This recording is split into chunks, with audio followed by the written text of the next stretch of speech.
So there was a Lady Gaga concert this weekend. And some sort of football game too, I guess. I don't know. Anyway, apparently a lot of people were grateful for the brief break in politics. There's been some suggestions that Gaga was barred from making political statements. And that's something I want to address in today's Broadside. Well, that and what appears to be a lack of understanding among politicians, on the right in particular, about musical artistry. Because let's be honest, just having Lady Gaga perform at your hyper-macho sporting event in Texas is already a political statement before she sings a single note. Gaga is, not to put too fine a point on it, a huge gay icon. A voice for the LGBT community that is probably currently unmatched. Some might point out that she opened her performance with Red State, Red Meat classic, God Bless America, then medleyed into This Land Is Your Land. While she didn't specifically sing them, there exists within that Arlo Guthrie song a pair of lines that read, quote, "As I went walking, I saw a sign there, and on the sign it said no trespassing. And on the other side it didn't say nothing. That side was made for you and me. In the shadow of the steeple, I saw my people.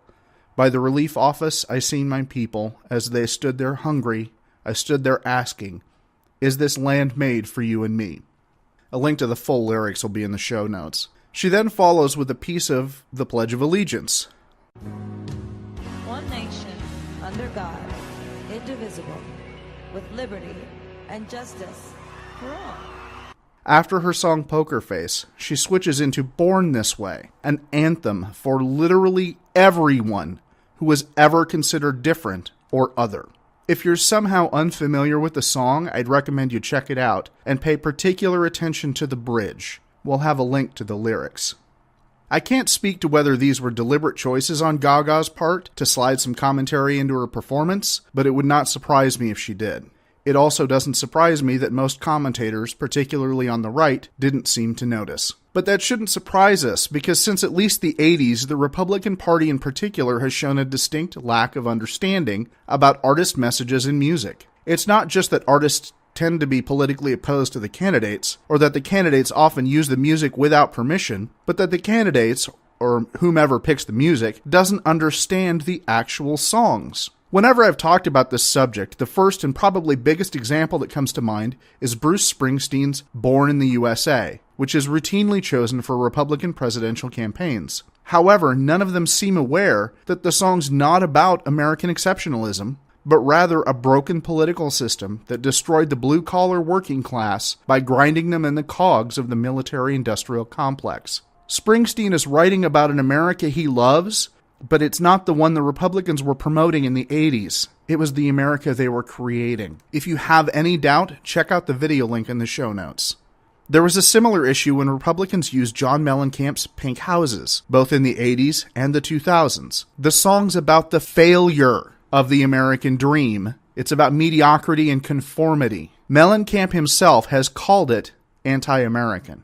Sarah Palin, former presidential candidate and reality show star, gets a pair of mentions because of her use of Hart's Barracuda, which was apparently Palin's high school sports nickname. Palin didn't seem to know the song was about Hart's conflict with a record label that had attempted to use Anna Nancy Wilson's sexuality as a publicity stunt. She also pissed off Gretchen Peters, who wrote the song Independence Day, which was recorded by Martina McBride, because the McCain-Palin campaign was, quote, using a song about an abused woman, unquote, to promote Palin, a candidate who would, quote, set women's rights back decades, unquote.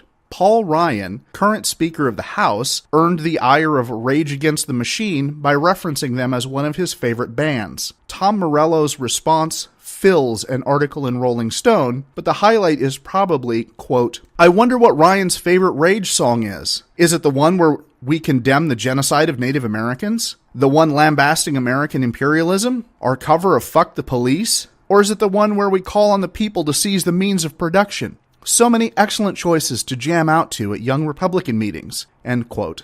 The list is endless, but there's a big helping in a Rolling Stone article that I've linked in the show notes, which brings me back to the current administration. Trump was fond of using Neil Young's Rockin' in the Free World, apparently without any interest in or acknowledgement of the singer's politics or that he's Canadian. Buy American and hire American. He also used Queen's "We Are the Champions," like Pat Buchanan and Mitt Romney before him, despite the fact that Queen's lead singer died of pneumonia complicated by AIDS, and they represent the party of early AIDS denial, as well as the party of efforts to stop abortion that mostly inhibit contraception accessibility, particularly in Africa. Aside from that, no one requested nor received permission to use the song because Queen has a policy of not allowing their songs to be used for political campaigns.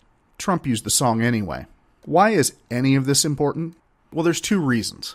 One, it's a reminder that despite their populist rhetoric, the right is out of touch with the American people, not only in their politics, but in their basic comprehension of human language. Two, music is a language, and it can spread a message overtly or subtly, and that makes it a powerful weapon against authority. Whether the anti-war protest anthems of the 60s and 70s, or the Rock Against Bush compilations of the 2000s, because it unifies and gives people a voice.